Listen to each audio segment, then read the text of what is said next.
it wasn't unimportant, but he's emphasizing the fact that I'm saying a lot of important things, but this is something that I want you to really get. Listen, I want you to get it all, but you need to get this, because like we said, all we have right now is right now. Right now we have right now. Amen. God wants us to hear and heed this word. So 2020, it was so funny when he said that. I'm like, okay, Lord, what do you want me to do now? He said, I've already given you what I want you to do. Right. And I said, okay. Because we recognize that 2020 is normal vision. I was even thinking, let me back up, because I just want to tell on myself. I was thinking, well, he gave me 2020. Maybe I could use that about the year, because this is the year of 2020. No, he said, keep it the way I gave it to you.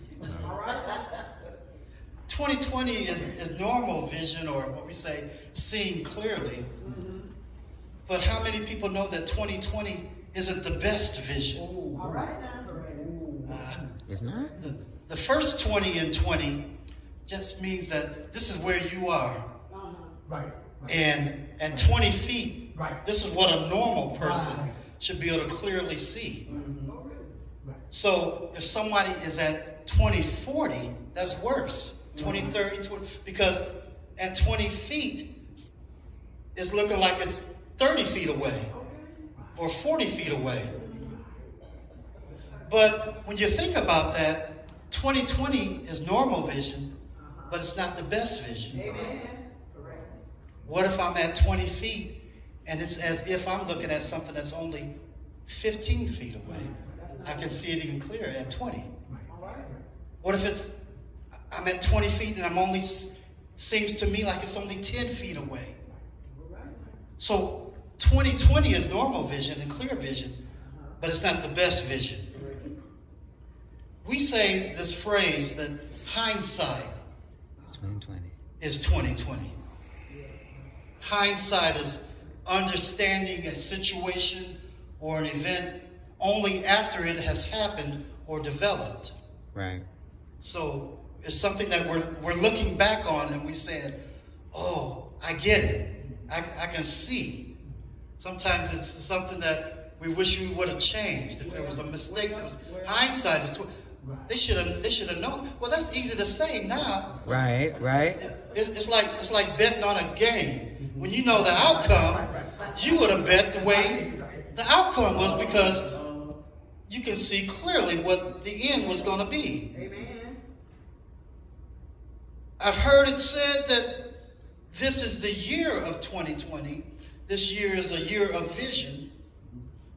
And for us, it should be a year of seeing clearly, but having the best vision. Not just normal vision. The world sees things normally. Right. There's certain things that are normal or expected in human behavior. You hit me, I want to hit you back.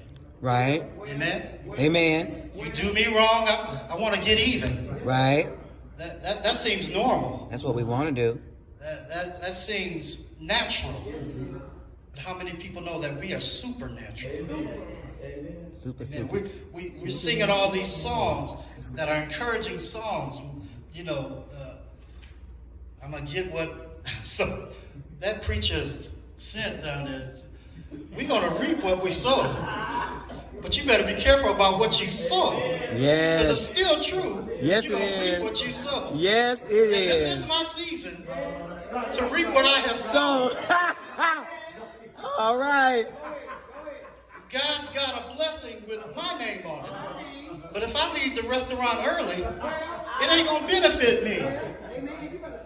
See, all these things that we sing about, like Minister Tony was saying, they have a condition. There's an if to it. Yes, we don't like the if. We don't like them ifs. So, one of the things I was thinking about with this, especially when I was thinking about hindsight as 2020, because after it's, man, it should have been this way, it could have been this way. I was thinking about Joseph and his brothers in Genesis.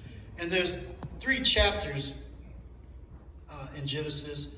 In Genesis 37, verse 2, this is when Joseph was only 17 years old, and this is when he dreamed his dream. Okay? 17 years old, he dreamed his dream. Then in Genesis chapter 41, verse 46, we fast forward all the way. Joseph is now 30 when he became number 2 only to King Pharaoh. So that means after 13 years,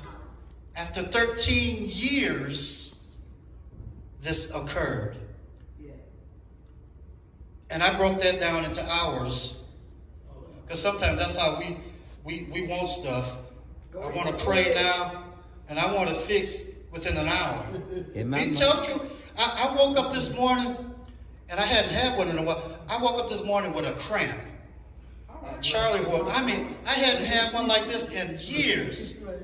Oh man, I didn't have time to get them cute prayers and salutations. I did pray. And I didn't want God to fix it after a while. Right now. I wanted it right now. Some things I can wait on. I didn't want to wait on that.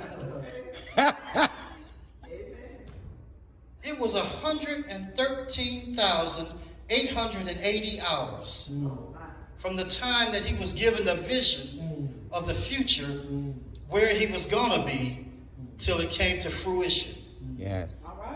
And then I want to fast forward a few more chapters to Genesis chapter 45, verses 5 through 8. This is where Joseph is communicating with his brothers that because they're kind of like, oh no, this is Joseph, he done found us out. But he's reassuring them that it was not you that sold me and sent me that got me here, but it was God that orchestrated all of this to get me here before you, to preserve life and your posterity, and for you to be greatly delivered. God had a plan. And like I said, God had a blessing with his name on it, and he waited. That's right. And then after their father Jacob died, in chapter 50, verses 19 and 20, he told his fearful brothers, because they just knew that Joseph was only being nice to him because daddy was still around. Soon as daddy croaks, oh Lord, he gonna remember how we treated him and what we did. But Joseph said, as for you, you thought evil against me, but God meant it for good. Amen. We've talked about this several times. But we see here that in hindsight, they, and I do want to say they, both Joseph and his brothers, could clearly see the hand of God. Joseph could see the hand of God because of where it got him, and his brothers could see the hand of God because now they realized what Joseph had saw in that vision all those years ago. God brought it to fruition. 13 years earlier, Joseph saw. We're talking about that saw and see. Joseph saw the future of his dream. Then along the way, his journey, I can imagine him saying, I didn't see that coming. Because he saw one thing. Have you ever been? I didn't see that coming. His brothers snatch him, throw him in the pit.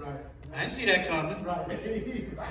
Then they sell him to the Egyptians, and he's in Potiphar's house and getting falsely accused. I didn't see that coming. And then finally thrown into prison.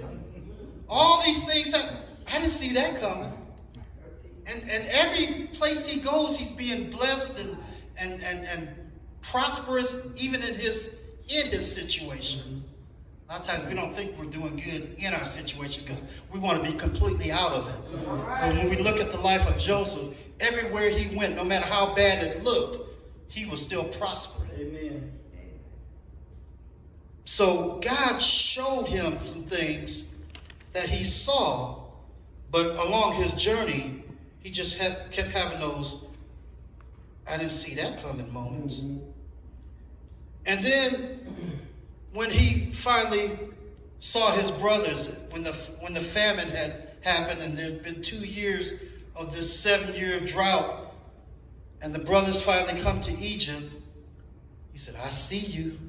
All right. I see. Now he's looking at what he's seeing in the present. He still hasn't gotten completely to all the stuff that God showed him in this vision. He's almost there. But he said, I see you. Now in Romans 8:18, even those things that seem to be working against you, those things that seem to be working against us, is really working for us. All right. And the thing is, how do you see it? Right. Do you see what you saw? Or do you just see what you see it? All right. So it's important. How do you see it? Amen. There was a man in a mental hospital. He kept banging his head. Oh. Bam, bam, bam, bam, bam. And they finally came in and they was talking to him. And they said, why do you keep banging your head?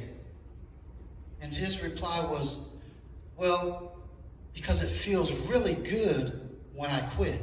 Well. What? Now, it does feel really good when he quits, but he ain't seeing the right thing. He don't need to start. Right. That's like when they say, doctor, it hurts when I do this. He said, well, don't do this. Well. How do you see it? What do you do when what you see isn't what you saw? What you saw. Like we talk about Joseph. Right. What do you do when you see isn't what you saw? Right. You keep believing. Keep You keep trusting. trust. There's no way in this story about Joseph That's right. where we see him complaining, Right? where him seeing second guessing. That's right. Mm. You know, sometimes things get so bad. I'm thinking about John the Baptist. Things were getting so bad, and he was in the dire straits, and he had to send his disciples, get a message to Jesus. I just really want to know, are you the one? Now, he saw That's right. Jesus. He saw. He saw the Holy Spirit descending like a dove. He heard the voice, this is my beloved son. But sometimes we can allow the things of life to get us so messed up and so twisted to where what we see isn't what we saw. But we got to keep on Thank you, Lord. trusting and keep on believing. Amen. Thank you. Another question is, what do you do when you didn't or you couldn't see yourself where you are now? And that can be negative or positive. Sometimes you can see yourself, especially when you're young, you got all these, oh, I'm going to have this, that, blah, blah, blah. And now some years done came and you still don't. So what do you do when that hasn't? Or what do you do and when you didn't see that thing coming? You know, my wife has this testimony, so I hope I'm not embarrassing her because I think she said it before, but she couldn't see her actually being alive after a certain age. She didn't see herself being here. She didn't see herself seeing great-grandchildren and all that. But what do you do when you see yourself where you are now, when you didn't even see that thing coming? You're here for a reason. Yes. Amen. Amen. We have a purpose. God has a purpose for us. Let me put it that way. Because sometimes our purpose and God's purpose, they miles apart. Amen. Amen. They can't see eye to eye. Because sometimes we looking this way. Ain't no eye to eye. Side to side. Side to side vision. You know, most of what we deal with is our choice. Yes. Psalm 6, verses 4 through 6. Psalm 6, verses 4 through 6 says, now this is when David, this is a psalm of David. when he was in a bad way. Verse 4 says, "Turn, Lord, and deliver me." Kind of reminds me this morning. "Turn, Lord, and deliver me. Save me because of your unfailing love." Then he says, "I am worn out from my groaning. All night long I flood my bed with weeping and drench my couch with tears. My eyes grow weak with sorrow. They fail because of all my foes." But then, without even skipping a beat, he says, "Away from me, all you who do evil, for the Lord has," past tense, "heard my weeping. The Lord has heard my cry for mercy. The Lord accepts my prayers." Why? Because God already sees. Even before we ask, God is already aware of the situation. Even before God answered, David was able to rejoice from what he saw of God. And it was his choice to rejoice. Amen. He saw God as that type of a God to where he didn't have to see it fully manifested yet to start rejoicing on it. We used to sing the song, "Don't wait till the battle is over. Shout now." That's David's mentality there. But it's our choice. In Hebrews chapter 11, we nicknamed that the Hall of Faith chapter. Speaking of our choice, it says now faith. That's speaking to our current situation. Now faith is.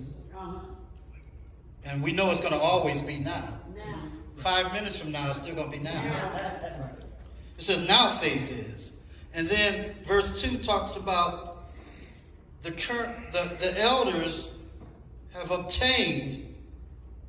And when I was looking at that verse, it reminds me that we need to look back every now and then. We need to learn from those folks that were pioneers that have gone on before us. Just like we're in this celebrating this Martin Luther King Jr. holiday, we're looking back at the sacrifices and the things, the accomplishments that he made. We can look back at that and choose to rejoice, but we need to not just look back in hindsight, because hindsight by itself isn't enough. Verse 3 says, "Through faith we understand." And this through faith just reminds me of the road that we're traveling and the road that we're going to continue to travel. But it says, let me get to that verse 3. It says, "Through faith we understand that the worlds were framed." Past tense. Just letting us know that we believe what God has already done by the word of God, so that the things which are seen, that's the present tense, were not made by the things which do appear. In other words, it's what we see isn't all that. All right. What we see was made by the invisible. We're just seeing some stuff, we're just touching some stuff, but this is going to leave. All right. Just like Minister Tony was talking in praise and worship. The sister was here last week. She's left. She's not. Everything is going to leave. Yes, temper. Yes. But our faith isn't just on what. I know the object of our faith, and I've taught on this before, the object of our faith is what's most important. Not that we have faith. But sometimes we put too much faith in the object of our faith. Because most of the objects of our faith is temporary. If we got enough money in the bank, we chilling. Yes. But let something happen. Let your identity get stolen. Well, you chilling. You ain't chilling no more. The object of our faith is important. Yes, it is. But our faith is not by sight. It's not what we already have that we can see and touch. Verse 4 tells us, in these next 3 verses, we're going to talk about Abel, who was the way of faith. This is how you do it. You give God your prepared best. Abel gave God his best. Cain probably gave God his best, Well, but it wasn't his very best. go ahead. We try to fool God sometimes. We even try to fool ourselves. Well, But when we're really honest, and when we get along with God, we know. Mm-hmm. Some ain't right. You know, he probably thought he got away with some stuff. Because he done killed his brother, buried him, he's out of sight. I don't care where you go, you can't get away from God. So the way of faith is what Abel did. This is how you do it. You give God your prepared best. Enoch, in verse 5, is the walk of faith. Because we know that without faith, it's impossible to please God. But he walked in faith so much and pleased God so much, he just kept on walking. yes, he did. He's the only one that has that testimony. He kept walking because he kept pleasing God. He never stopped. Yes. And then finally with Noah and Abraham, when they show that there in Hebrews 11, I call that the witnesses of faith. This is where God spoke a word to both Noah and Abraham. He gave them a vision similar to like Joseph. But when God gives you a vision, he gives you a direction. Mm. And oftentimes he gives you a correction. Mm. He gives you vision, direction, and correction. We like the vision. With my name on it. I got a blessing. Sometimes we even like the direction. Oh yeah, that looks good, God. I like that path. But when he starts correcting us, well,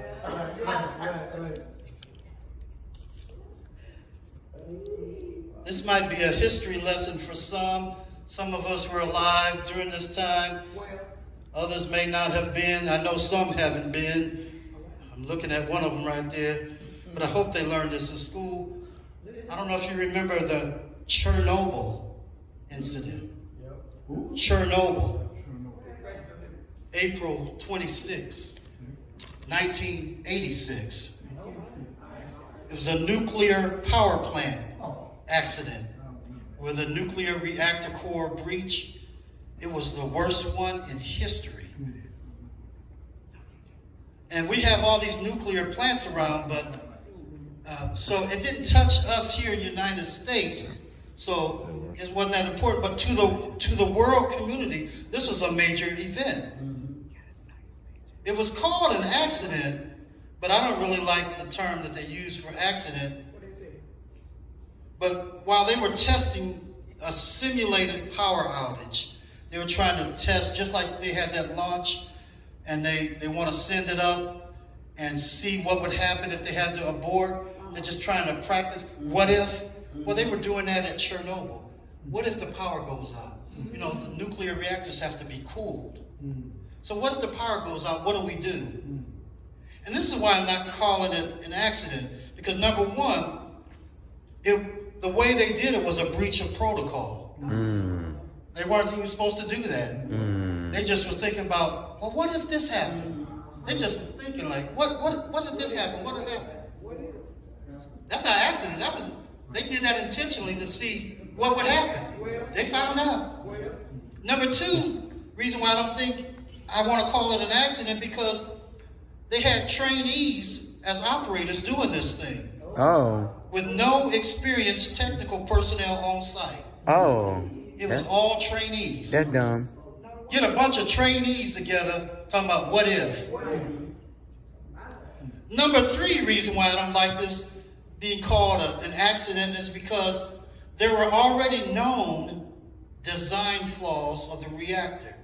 They knew that this thing had some flaws and some cracks and some things that weren't right. So if you know some things aren't quite right, I ain't getting up in that plane. That's why they do all those checks before you take off. If something ain't right, they say, hey, we got a delay here. I ain't mad at them. Fix that delay. Fix it. Fix it. So they already knew that there were some flaws. And then the fourth reason, and this was getting to the hindsight part of this thing, is that they hadn't corrected previous breaches. Oh. Somebody had done this prior to this, but they were smaller breaches, and they were always able to fix them, so there was no explosion. The hindsight should have said that, look, we know that there's a design flaw. Right. We know that this thing has messed up before, and we've never even fixed it. We don't have any experienced personnel on site. And we ain't even doing it right. We're not getting nobody's permission. It's just a total breach of protocol. What? And as a result, dangerous levels of radiation was released throughout Russia and Western Europe for 9 days. Wow. 9 days. Now, they only recorded initially 2 deaths, because that was the deaths of the 2 operators in the plant at the initial explosion. But another 16,000 fatalities over time. Wow. And to date, even to this day, folks don't even go there without the proper hazmat suits on and all this stuff because of the radiation. Now, what they did do, they built an enclosure, this big concrete enclosure all around the plant because the reactors are still working. Yeah. And they didn't do that. Now, I told you that happened in 1986. When do you think they built that enclosure? 2017. Oh. They just built the enclosure in 2017. And guess when they plan on doing the complete, they call it a complete nuclear cleanup, it's not even scheduled until 2065. Oh. It ain't even scheduled for 2065. But I'm saying hindsight was not 2020 for them. They still confused. But going forward, it can be because it's still a choice. And hindsight is our choice. So what do we do with it? Remember in Luke 16, it's verses 19 through 31, and this is the rich man and Lazarus. We know about the rich man who was dressed in purple and ate sumptuously every day. He had a gated house. You know, some people live in gated communities. His house was gated. Because the reason why we know that, because Lazarus, the poor man, sat outside the gate every day. Well, one day they both died. Lazarus was carried away into the bosom of Abraham. The rich man died and he woke up in hell. And he was in such agony. He was begging. He said, Abraham, have mercy on me. Send Lazarus to dip his finger in some water and touch my tongue just to give me some kind of relief.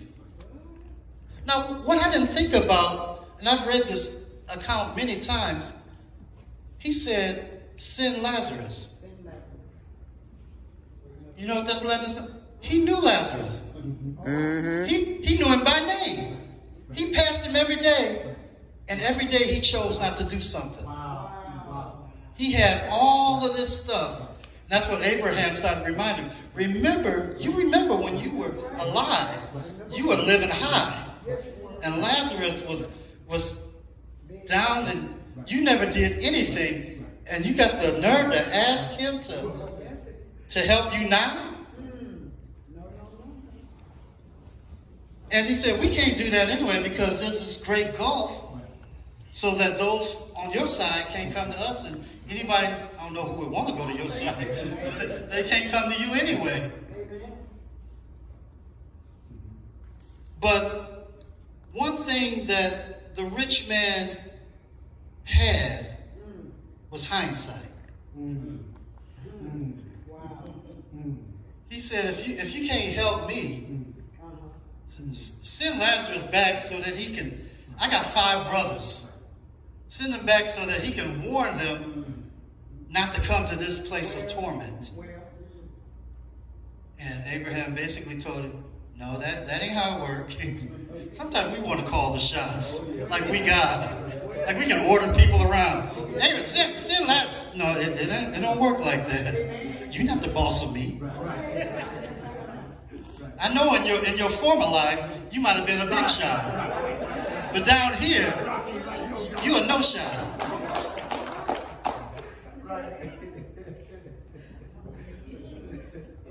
He said, look, they've got Moses and the prophets. Let them hear them. In other words, they got the word of God. They got the word. Yes. Let them hear the word. Let them receive the word. And he said, no, they ain't going to listen to but they'll believe somebody. He said, no, they're not even going to believe if somebody was to rise from the dead. Because guess what? Somebody did rise from the dead. And they didn't believe him.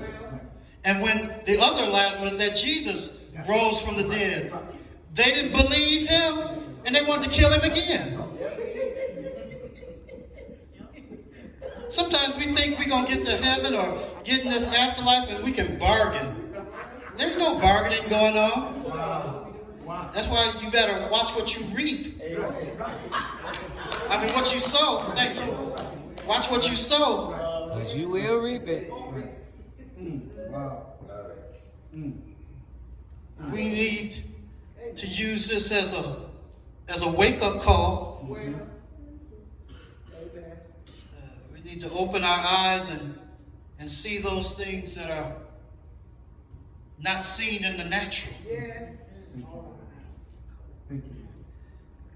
Just here again, just to reiterate, our time is short. Our opportunities to do some great things for God and for people for eternity, it don't last forever. We think that I'll always have tomorrow. I've been meaning to do some things, but I'll get with them tomorrow. Talk to the rich man about that. Now, a couple of things with this rich man. He had all this wealth and everything was going fine for him. He might have been a good-looking man. He might have had all this stuff going for him, but that distorts how we see stuff. He got so much money he can't see Lazarus. Oh. You know how sometimes you just want to ignore people? If you see some homeless person, you don't even want to look at them. They're not there. I can't see them. They ain't there. They ain't there. I ain't going to make eye contact.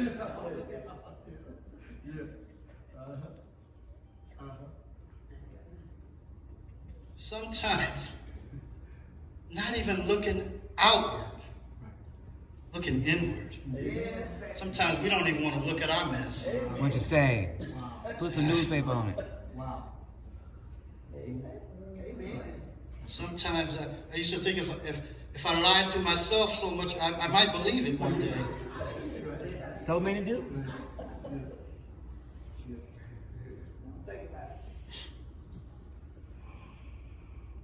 I'm still hung up over this thing with Chernobyl.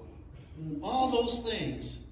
And as potentially devastating and destructive as that was, and yet they so carelessly just decide, let's do a what if. What if those astronauts did that?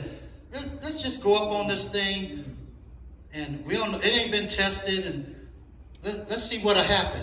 Just light it, and now we recognize that those contracts take the lowest bidders, cheapest stuff, and I'm going to put my life on it, and it ain't even tested.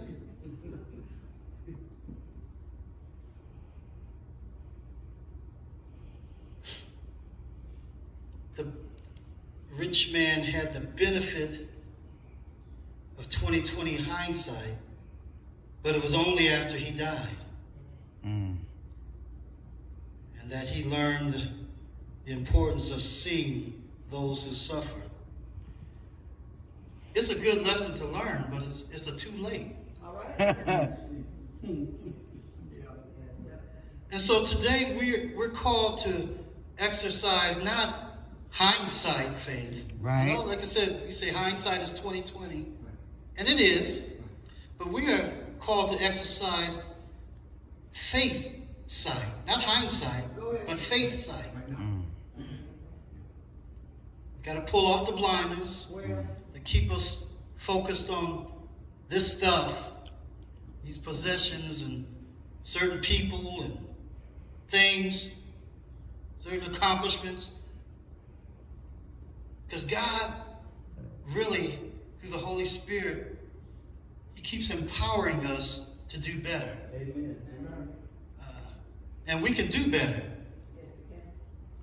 Because we really have the power to rewrite the ending.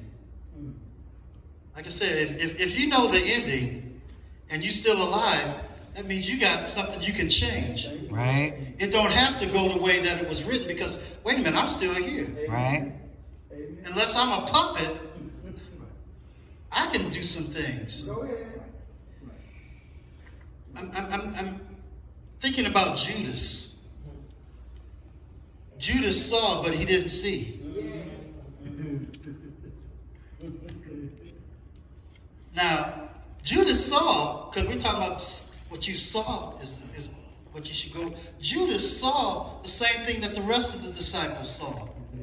He saw the miracles, the healing, the raising of the dead, the walking on the water, the feeding of the 5,000 with the 2 fish and 5. He saw all of that. But he didn't see Jesus. All right.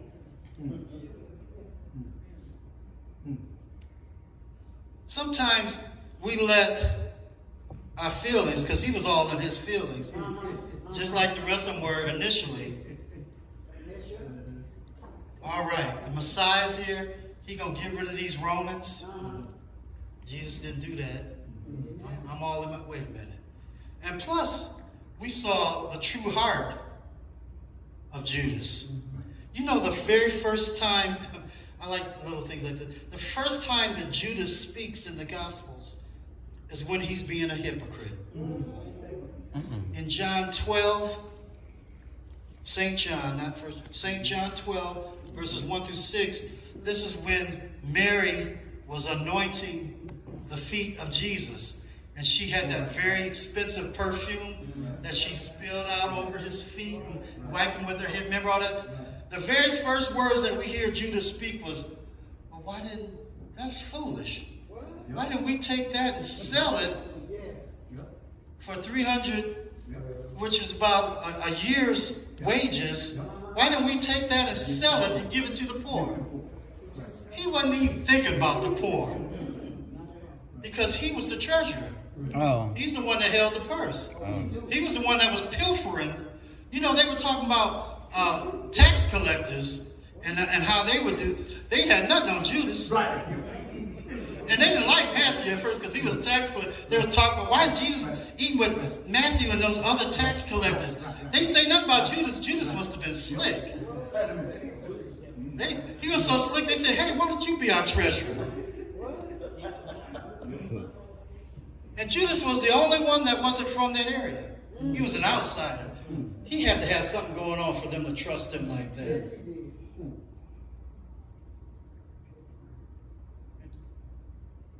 He saw everything that they saw, but he didn't see. And I'm sure, although we don't have a lot of Judases necessarily today, but we got a lot of people that are doing wrong things, having wrong motives. And when they get to heaven, they're going to say, well, didn't I prophesy in your name? And didn't I do this in your name? Same thing. They may have seen some stuff, but they didn't see. Because they're talking about all the things that they did. So it's very important how we represent God. And it's more important than how we feel. Like I say, he was in his feelings, and we think our feelings are almighty. I'll do it if I feel like it. I felt like doing this. I just had a feeling. Everything's about feeling, but how we represent God is more than our feelings. Mm-hmm. I'm sure Saul didn't want to kill everybody that God told him to kill. I just didn't feel like. I felt like we should have at least kept the king and kept some of the good stuff. That's how I feel. Who are you to feel? And don't let what you see make you forget what God said. Amen. Amen. Remember what we talked about Joseph? He saw some stuff, but he never forget what God said, what God showed him. And I want to bring it home, because I'm talking a lot about Joseph. I want to bring it home to our dysfunctional families. Oh. Yes, I said dysfunctional families. You'll be right. Don't let your history be a mystery. All right. Don't let your history be a mystery.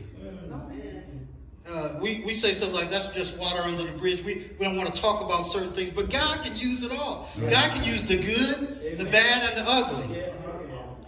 And besides that, our children need to know about these unspoken other children. Oh. Oh. Say that when folk, there's folks that's just finding out we related. Or they get together and their kids come out, special. Because somebody's keeping their history a mystery. We need to tell it. Tell it. We need to talk about those nuts in our family tree. Everybody want to do their DNA. I'm related to kings and queens. I got this in my family. You got some nuts in your family. I got some nuts in my family. Sometimes you feel like she said he's nuts. He's nuts.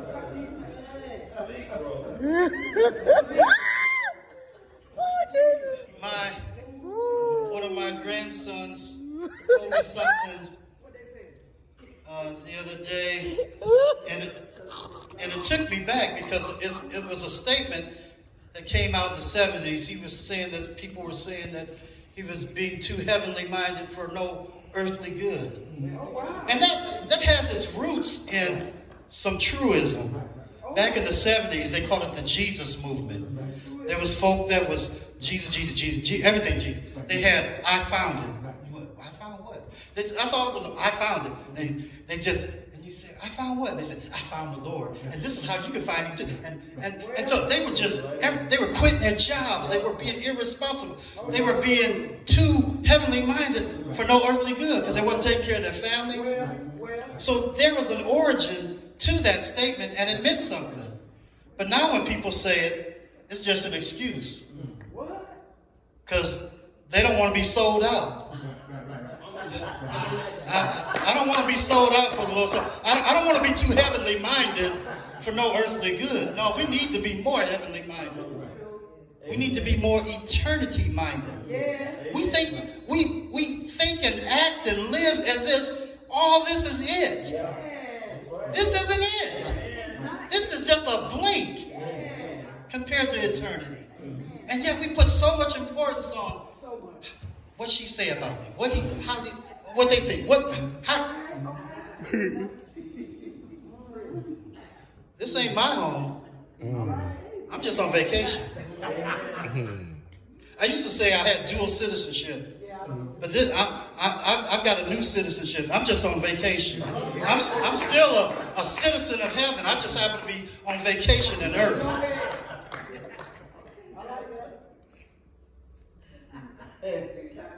When we're more heavenly minded, we can see the greater purposes. We can see the big pictures when we're more heavenly minded. We talked about hindsight being 20/20, clear vision. Hindsight is looking back at something. It's easy to clearly see our mistakes when we look back at a situation that happened in the past. When the mistake is over, we can easily see clearly as to what we should have done All right. to make that problem turn out right. It ain't too late. Hindsight may be clear, but it's a very hard way to live your life. Because basically, hindsight is learning lessons the hard way. I messed up. Now that's a good, you can learn. You really learn when you mess up. You're going to learn a lot when you mess up. But that's a hard way to learn. Yes, it is. Because my hindsight, I want my hindsight to be from watching somebody else make a mistake. I want to learn from their mistake. That's my hindsight. I saw my brother do this. Guess what? I ain't going to do that. That's my hindsight. I can see clearly. I see the knots on his head. I ain't get those knots on my head. I can see clearly now the rain is gone. I can see all the darkness.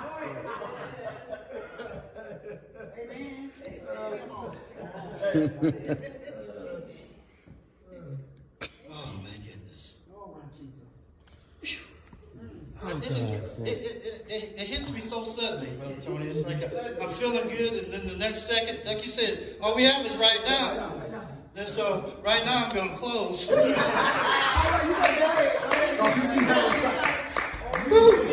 Something happened. You know, we sing that song.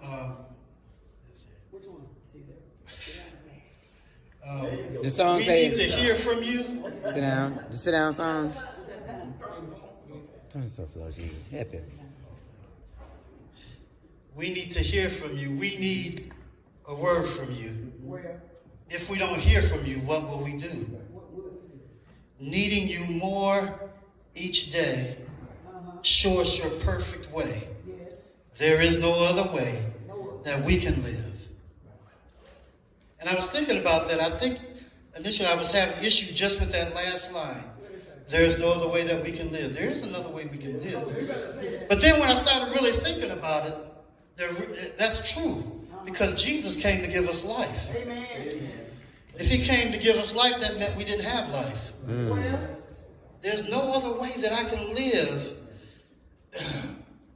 outside of Christ. Amen. Whew. I just